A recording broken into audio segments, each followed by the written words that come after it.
प्रधानमंत्री मोदी की गारंटी को लेकर सीएम धामी ने शेयर किया वीडियो। कहा, पिछले 10 सालों में युवाओं को सशक्त बनाने के लिए किए गए अभूतपूर्व कार्य। देहरादून में लोक सेवा आयोग के माध्यम से पंचायती राज विभाग द्वारा बांटे गए नियुक्ति पत्र। चयनित ग्राम पंचायत विकास अधिकारियों को सीएम ने दिए नियुक्ति पत्र। जागेश्वर विधानसभा से विधायक मोहन सिंह माहरा को दी जन्मदिन की बधाई एवं शुभकामनाएं। कहा, बाबा केदार से आपकी उत्तम स्वास्थ्य, समृद्धि एवं दीर्घायु की कामना करते हैं। जागेश्वर धाम में सड़क चौड़ीकरण कार्य में पेड़ों की कटान पर सीएम धामी ने लिया संज्ञान। सीएम ने संबंधित अधिकारियों को सर्वे की फिर से समीक्षा के दिए निर्देश।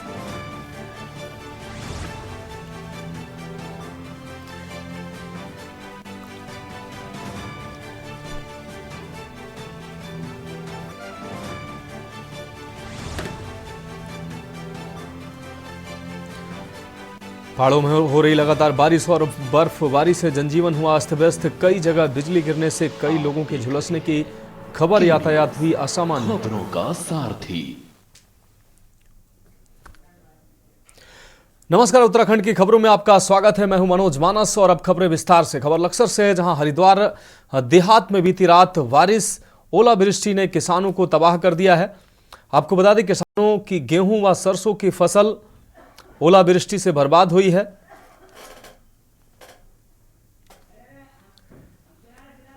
किसान सरकार से आस लगाए बैठे हैं कि कब सरकार उनके नुकसान और फसलों के नुकसान का आकलन कर उनको मुआवजा देगी।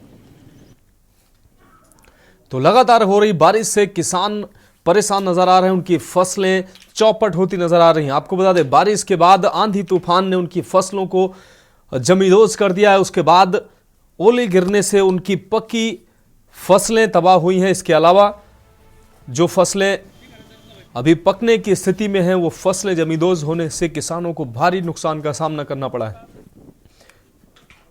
पूरे प्रदेश से इस तरीके की तस्वीरें सामने आई हैं। देश के अलग अलग हिस्सों से, अन्य प्रदेशों से भी इसी तरीके की तस्वीरें सामने आई हैं। कई जगह ऐसी तस्वीरें सामने आई हैं जिसमें जिनको देखकर रोंगटे खड़े कर देने वाली स्थिति बनी है। आपको बता दें, किसान खेतों में रोते नजर आए हैं। ऐसी कई जगह से ऐसी तस्वीरें सामने आई हैं।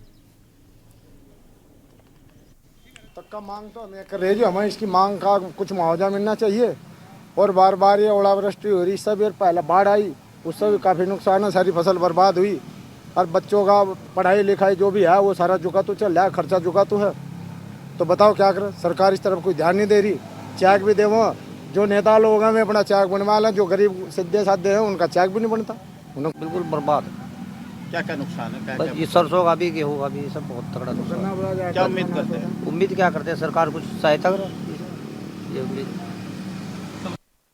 अगली खबर हल्द्वानी से है, जहां प्रदेश प्रवक्ता दीपक बलियूटिया ने मुख्यमंत्री द्वारा बिंदु खत्ता को राजस्व ग्राम की घोषणा में सम्मिलित करने को महज चुनावी सीगोफा करार दिया है। आपको बता दें, बलियूटिया ने कहा कि यदि सरकार इतनी ईमानदार है तो जवाहर ज्योति डमुआ डूंगा, जिसको राजस्व ग्राम 15 दिसंबर 2016 को घोषित किया गया था, उसे 20 दिसंबर 2016 को जारी अधिसूचना से सर्वेक्षण एवं अभिलेख क्रियाएं संपादित करने का आदेश दिया, जिस पर भाजपा ने सरकार अधिसूचना जारी कर सर्वेक्षण एवं अभिलेख क्रियाओं में रोक लगाकर जवाहर ज्योति डमुआ डूंगा से मालिकाना हक का अधिकार छीनने का काम किया है।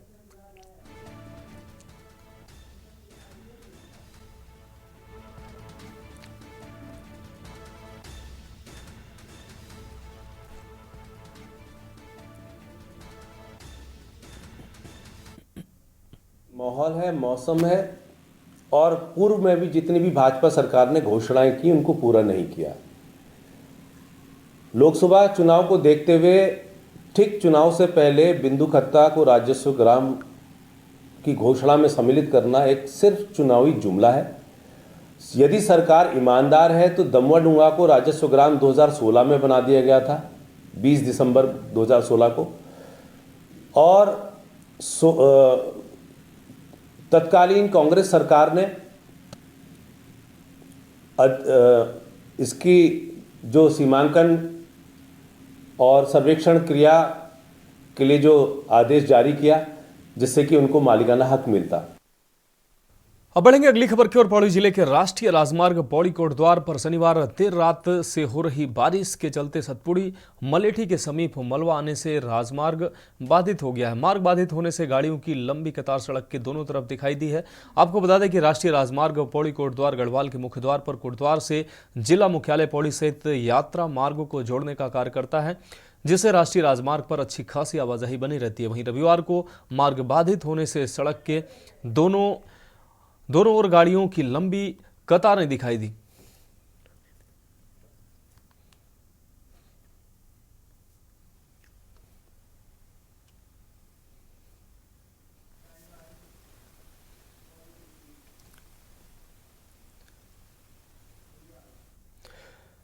अब रुक करेंगे अगली खबर का। कालाढूंगी व कोटाबाग मंडल अंतर्गत सिंचाई नहरों के निर्माण व जीर्णोद्धार के लिए 42 करोड़ की योजनाओं का शिलान्यास किया गया है, जिससे सिंचाई गुलों व नहरों का निर्माण व जीर्णोद्धार का कार्य किया जा सके। कालाढूंगी विधायक वंशीधर भगत द्वारा योजनाओं का शिलान्यास किया गया है। इस अवसर पर कालाढूंगी मंडल व कोटाबाग मंडल के समस्त पदाधिकारी व स्थानीय जनता मौजूद रही।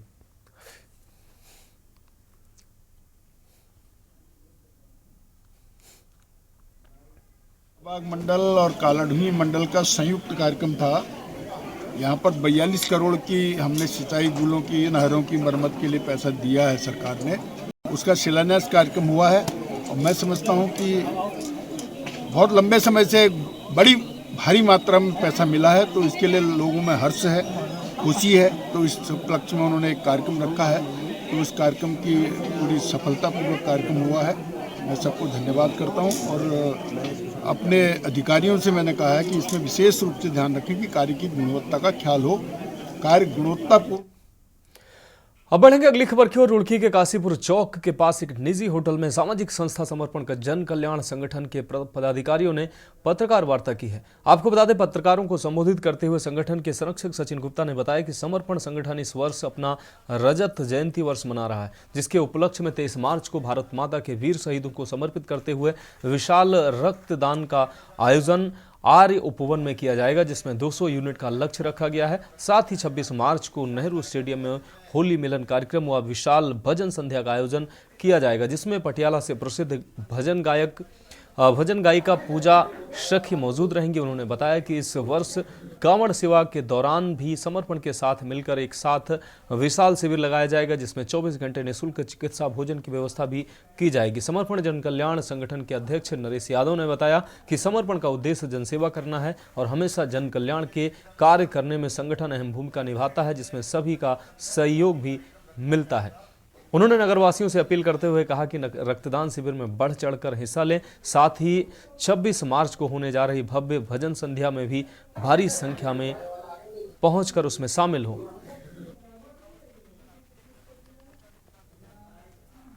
माध्यम ये होता है कि अपने बारे में जानकारियां देना। हमारे जो आपकी संस्था है, हमारी आपकी संस्था है समर्पण रजत जयंती वर्ष में इस वर्ष पहुंची है, तो इस साल जो भी कार्यक्रम होने हैं तो रजत जयंती को मनाते हुए कार्यक्रम होना है, जिसका प्रारंभ 23 मार्च को शहीद दिवस पर शहीदों को श्रद्धांजलि अर्पित करते हुए रक्तदान शिविर का आयोजन किया जाएगा। और साथ में ही 2 दिन बाद होली है। हर साल हम होली का कार्यक्रम रखते हैं, परिवार होली मिलन रखते हैं। इस बार वो आम जनता के लिए वो होली मिलन समारोह रहेगा, स्थान उसका नेहरू स्टेडियम में। ये हमारा सनातन धर्म जैसे हम जुड़े हुए हैं और सनातन धर्म की आज लहर चली हुई है, सनातन धर्म के ऊपर ही आधारित हमारी भजन संध्या कार्यक्रम रहेगा। पूजा सखी नाम से भजन गायिका हैं जो इसमें आ रही हैं। समर्पण ग्रुप के द्वारा की गई है और समर्पण ग्रुप की रजत जयंती है, 25 वर्ष पूरे हो रहे हैं इस साल। तो इस साल के जो कार्यक्रम है काफी भव्य कार्यक्रम होंगे। 23 तारीख को रक्तदान शिविर का कार्यक्रम रखा गया है, जिसमें कोशिश की जाएगी कि 200 से ज्यादा यूनिट जो है रक्तदान की हम इकट्ठा कर सकें और लोगों के जीवन को बचा सकें। 26 तारीख का प्रोग्राम जो है नेहरू स्टेडियम में होली मिलन का समारोह का है, उसमें भजन संध्या होगी और सभी शहरवासियों से मेरा निवेदन है कि वो अपने परिवार के साथ उस भजन संध्या में जरूर आए और भगवान श्री कृष्ण का और भगवान का आशीर्वाद प्राप्त करें।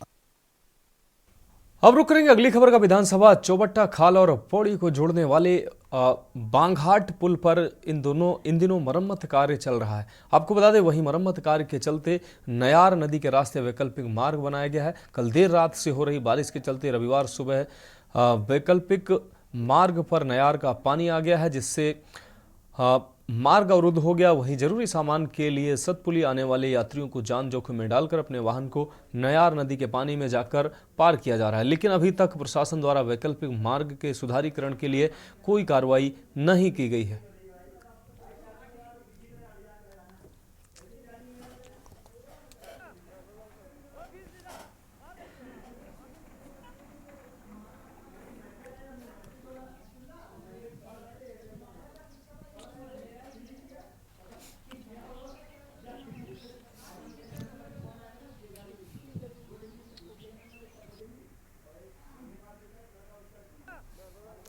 हमारे क्षेत्र में बांगहाट में जो हमारा जो पुल का निर्माण चल रहा है, उसमें सरकार ने भी कुछ वैकल्पिक व्यवस्था बनाई हुई थी।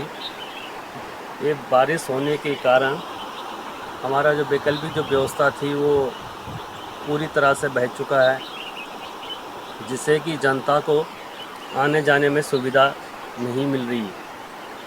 और हमारे क्षेत्र में कोई भी अभी कोई बीमार पड़ जाए तो हम हंस फाउंडेशन जा पाएंगे, ना ही हम सतपुली जा पाएंगे, फिर हमें सीधा पौड़ी ही जाना पड़ेगा। अब बात करेंगे अगली खबर की। नैनीताल व्यापार मंडल ने आज मल्लीताल कोतवाली के आगे धरना प्रदर्शन करते हुए पुलिस प्रशासन के खिलाफ जमकर नारेबाजी की है। आपको बता दें, धरना प्रदर्शन कर रहे व्यापारियों ने रोष व्यक्त करते हुए कहा कि नगर में लगातार चोरी की घटनाएं बढ़ रही हैं, लेकिन पुलिस चोरियों पर अंकुश लगाने और चोरों को पकड़ने का प्रयास नहीं कर रही है।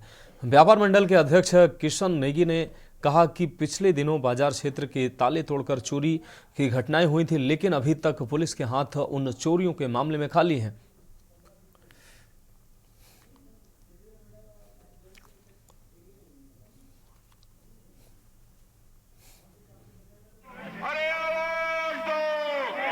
थाना क्षेत्र के कोतवाल मल्लीताल में लगातार बढ़ती हुई चोरी की घटनाओं के संबंध में मल्लीताल व्यापार मंडल द्वारा आक्रोशित किया गया है। यहाँ तक कि इस चोर के द्वारा एक व्यक्ति के ऊपर जानलेवा हमला किया गया, उसके गले में ब्लेड से काटा गया और उसके खिलाफ भी थाने ने कोई कार्रवाई नहीं की। इसलिए हम सब लोगों ने आज अपना आक्रोश व्यक्त किया है और कोतवाल साहब को एक हफ्ते का समय इसमें दिया गया है गिरफ्तारी के लिए।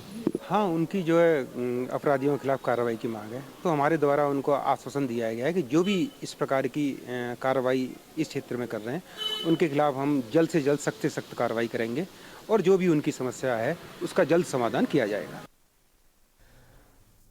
अब बढ़ेंगे अगली खबर की ओर। देहरादून स्थित भाजपा के प्रदेश कार्यालय में 21 प्रकोष्ठों के संयोजक व सह संयोजकों की बैठक की गई है। आपको बता दें, जिसको लेकर भाजपा के प्रदेश अध्यक्ष महेंद्र भट्ट ने कहा कि प्रकोष्ठ हम समाज के विभिन्न क्षेत्रों के प्रतिनिधित्व करने के लिए बनाते हैं। जिला आपको बता दें, शिक्षा प्रकोष्ठ शिक्षकों के व चिकित्सा प्रकोष्ठ चिकित्सकों के प्रतिनिधित्व के लिए बनाए जाते हैं। उन्होंने बताया कि इस बार हमने 3 नए प्रकोष्ठ बनाए हैं, जिनमें विकलांग प्रकोष्ठ, खेलकूद प्रकोष्ठ और सेवा निवृत्त कर्मचारी प्रकोष्ठ शामिल है।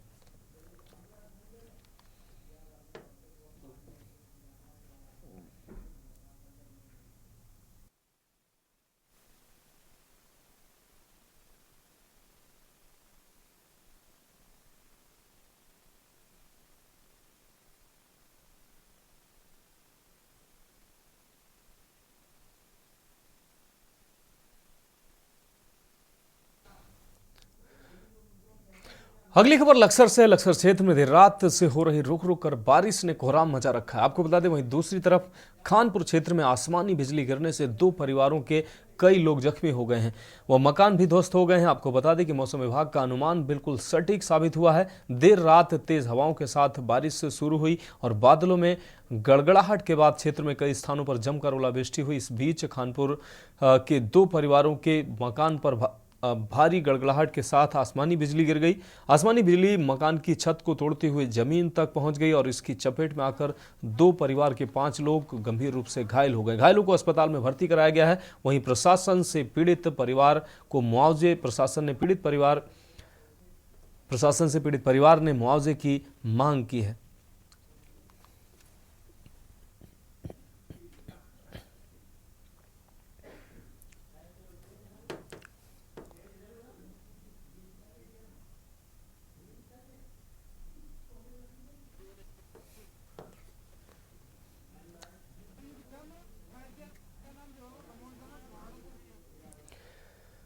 अब बात करते हैं अगली खबर की। वेस्टर्न डिस्टर्बेंस और येलो अलर्ट के चलते विंटर डेस्टिनेशन औली पूरी तरह बर्फ के आगोश में समा चुकी है। पिछले 3 दिनों से निचले इलाकों में जहां बारिश और हल्की बर्फबारी हो रही है, वहीं हिम क्रीड़ा स्थली औली में अब 2 से 3 फुट बर्फ की सफेद चादर बिछ चुकी है। बर्फबारी के बीच पर्यटक औली की बर्फीली वादियों में फन स्कीइंग सहित चीयर लिफ्ट का आनंद उठाते नजर आ रहे हैं। मार्च माह में इस तरह की बर्फबारी से पर्यटन कारोबार सहित होटल व्यवसायियों के चेहरे खिले हुए हैं।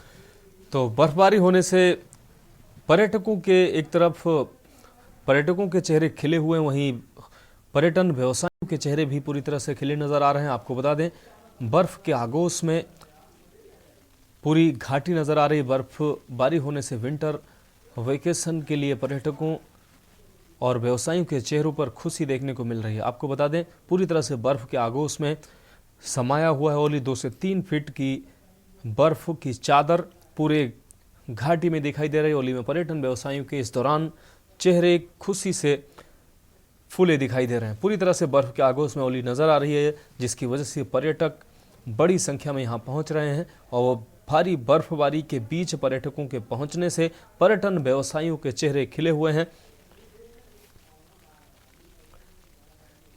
तो खूबसूरत तस्वीरें जिसका आनंद लेने के लिए, इस मौसम का आनंद लेने के लिए पर्यटक पहुंच रहे हैं और होटल व्यवसाय सहित पर्यटन व्यवसाय से जुड़े लोगों को खुशी का इजहार उनके अंदर देखने को मिल रहा है। अब रुक करते हैं अगली खबर का। मौसम विभाग द्वारा की गई ऊंचाई वाले क्षेत्रों में बर्फबारी और ओलावृष्टि की भविष्यवाणी एकदम सटीक साबित हुई है। आपको बता दें, मौसम विभाग द्वारा की गई चेतावनी का असर नैनीताल व आसपास के क्षेत्रों में देखने को मिली है। कल से नैनीताल में बारिश हो रही है, जो आज नैनीताल के ऊंचाई वाले इलाकों में जमकर ओले गिरने से काश्तकारों की खेती में खड़ी मटर सहित अन्य मौसमी फसलें चौपट हो गई हैं। नैनीताल के पंगूट, बगड़ के अलावा भीमताल के जगलिया गांव, रामगढ़ क्षेत्र में भी ओलों से खेती को नुकसान हुआ है, जिसने किसानों की कमर तोड़कर रख दी है, जिससे काश्तकारों के चेहरों पर मायूसी छाई हुई है।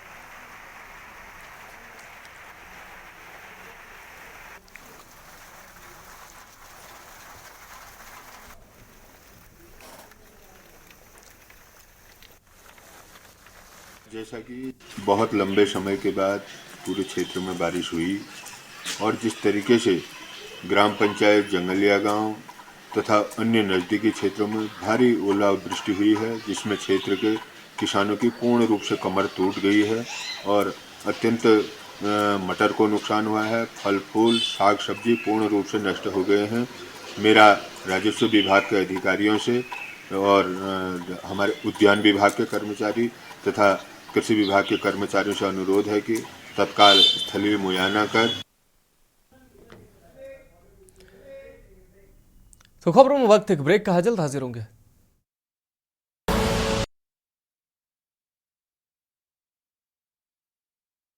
आप देख रहे हैं के न्यूज खबरों का। ब्रेक के बाद उत्तराखंड की खबरों में एक बार फिर से आपका स्वागत है। अब रुक करते हैं अगली खबर का। भाजपा नेताओं और प्रशासनिक अधिकारियों ने कार्यक्रम को सफल बनाने को लेकर तैयारियां पूरी कर ली हैं। भाजपा जिला अध्यक्ष संदीप गोयल सहित दर्जन भर पदाधिकारियों ने प्रशासनिक अधिकारियों के साथ कार्यक्रम स्थल का निरीक्षण किया है और सम्मेलन को सफल बनाने के लिए तैयारी में जुट गए हैं। इस दौरान जिला अध्यक्ष गोयल ने कहा कि लाभार्थी सम्मेलन उन तमाम लाभार्थियों के लिए सम्मान का प्रतीक होगा जिन्हें केंद्र और राज्य सरकार द्वारा लाभ दिया गया है। साथ ही कार्यक्रम से लोकसभा चुनाव को भी मजबूती मिलेगी, क्योंकि मुख्यमंत्री और अन्य पदाधिकारी पार्टी के नीतियों के बारे में भी जन जन को जानकारी देंगे।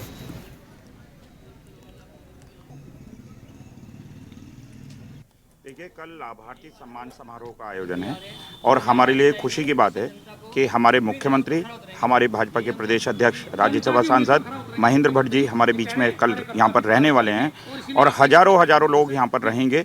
जनता में भारी उत्साह है और लाभार्थी सम्मान समारोह है, क्योंकि आज जो केंद्र की हमारी योजनाएं हैं या राज्य सरकार की योजनाएं, आदरणीय प्रधानमंत्री नरेंद्र मोदी जी की योजनाओं का, आदरणीय पुष्कर सिंह धामी जी की योजनाओं का लाभ प्रत्येक जनता को मिला है। माननीय मुख्यमंत्री जी का कल कार्यक्रम हो रहा है लक्सर में, और उससे भारतीय जनता पार्टी के साथ साथ ही सभी जो क्षेत्र की जनता, उनमें बड़ा उत्साह है।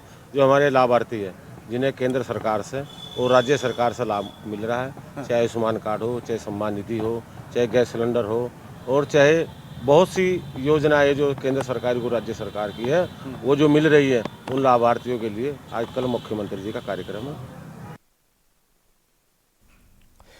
अब बढ़ेंगे अगली खबर की ओर। आगामी लोकसभा चुनाव को लेकर प्रशासन द्वारा तैयारियां शुरू कर दी हैं। हालांकि अभी भारत निर्वाचन आयोग द्वारा चुनाव की तिथियों का ऐलान नहीं किया गया है, लेकिन फिर भी लोकसभा चुनाव को लेकर शांति व्यवस्था बनाने के लिए पुलिस व प्रशासन ने अपनी तैयारियां शुरू कर दी हैं, जिसको लेकर रविवार को रामनगर में कोतवाली पुलिस एवं आईटीबीपी के जवानों ने संयुक्त रूप से नगर में फ्लैग मार्च निकाला है, जिसमें एसडीएम राहुल शाह, पुलिस क्षेत्राधिकारी भूपेंद्र सिंह भंडारी कोतवाल, अरुण कुमार सैनी सहित कई लोग मौजूद रहे। लोकसभा सामान्य निर्वाचन 2024 की तैयारियां चल रही हैं। उसी के दृष्टिगत विधानसभा रामनगर के अंतर्गत शांति एवं कानून व्यवस्था बनाए रखने और कॉन्फिडेंस बिल्डिंग के लिए area domination exercise paramilitary force और पुलिस के माध्यम से की जा रही है। अब बढ़ेंगे अगली खबर की ओर। दिनेशपुर के वार्ड नंबर 5 मछली मार्केट में शहरी फेरी व्यवसाय के अंतर्गत टाउन वेडिंग जोन का निर्माण कार्य लागत 66,10,000 का रुपए का कार्य का शिलान्यास गदरपुर विधायक अरविंद पांडे ने किया है। शिलान्यास कार्यक्रम में निवर्तमान नगर पंचायत अध्यक्ष सीमा सरकार, भाजपा नेता चंद्रकांत मंडल, सुभाष सरकार सहित कई लोग मौजूद रहे। इस दौरान क्षेत्रीय विधायक अरविंद पांडे ने कहा कि मछली विक्रेता एवं मीट विक्रेता साथ ही स्थानीय लोगों की मांग पर मछली बाजार हाईटेक बनाए जाने की मांग किया गया था, जिसका नगर पंचायत बोर्ड के द्वारा प्रस्ताव बनाकर भेजा गया था, जिसकी स्वीकृति हो गई है। आज उसका शिलान्यास किया गया है। मांग थी कि मछली बाजार हाईटेक होना चाहिए। इसी कड़ी में यहाँ की नगर पंचायत अध्यक्ष जो हमारी भारतीय जनता पार्टी के नेता हैं सीमा सरकार जी, उनका और उनके बोर्ड ने सब लोगों ने मिलकर प्रस्ताव भेजा और उस प्रस्ताव जो जनता चाहती है, मछली के जो बेचने वाले कारोबारी लोग हैं और जो यहाँ के खरीदने वाले लोग भी हैं, इन सब की इच्छा के मन के अनुरूप एस्टिमेट बन के गया था। उसका 66,10,000 रुपए का एस्टिमेट गया था, जिसको शासन से स्वीकृति हमने दिला दी है और आज इस काम का हाईटेक मछली बाजार बनाने का आज इसका शिलान्यास किया है। उत्तराखंड की खबरों में अभी के लिए मेरे साथ इतना ही। मुझे दीजिए इजाजत और आप देखते रहिए के न्यूज इंडिया।